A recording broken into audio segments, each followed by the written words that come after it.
don su haihuwati musu amfana insha Allah wanda lauci Allah ka bi fi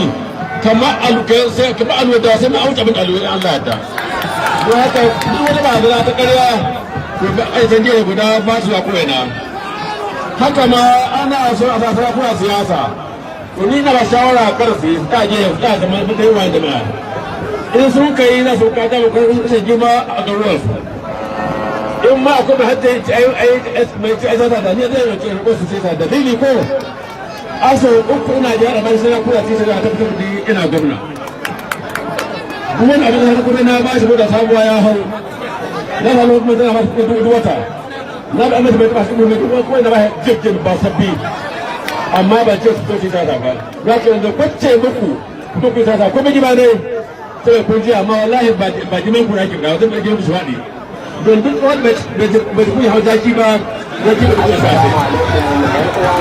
wani a haya wani a nani wani kuma ne wani lokacin da alu ya zo gwamna lokacin da alu ya zo gwamna a dubu da bakwai na cimma gwamna nika da ya yi doka waje da shi musulmi da kai da bai shi ba shi kai da kai ne ai ake hukunta shi ido kai mai da mutum wannan aiki da shi ne da mu musan ke da sakin mu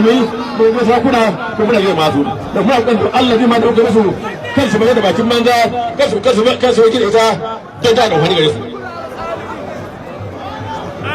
duk wanda ji ma ka ga kai ma ka girma shi Allah ya kira ga wannan masu ila su sun ba su zakatu Allah sai ya haƙuri su bari kuma su zama ɗansu uwaye mutum da su a nan jama'a da gani masu jama'a kowa da kowa na sun dai sai kai da su ya gare ku wajen da wannan majawabi za a ba ɗan takar gona dama da cewa ɗan ba ɗan garin Toyota mai albarka ɗan takar su bella.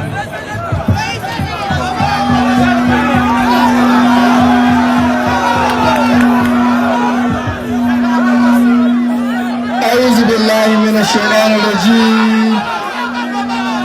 بسم الله الرحمن الرحيم وصلى الله على نبي الكريم dattijo uba shugaba kuma jagoran siyasar jihar Sokoto da arewacin Najeriya ko an so ko ba a so ba a halin sanata da tali maza ta kaddawa muku sarkin yamman Sokoto sarkin yakin Sokoto dattijo shugaban yekuwar neman zaɓe ta wannan shekara ta 2019 kuma katukan Sokoto Alhaji Muhammadu mai garbin gyaɗi kuma uban Ahmad Aliyu sauran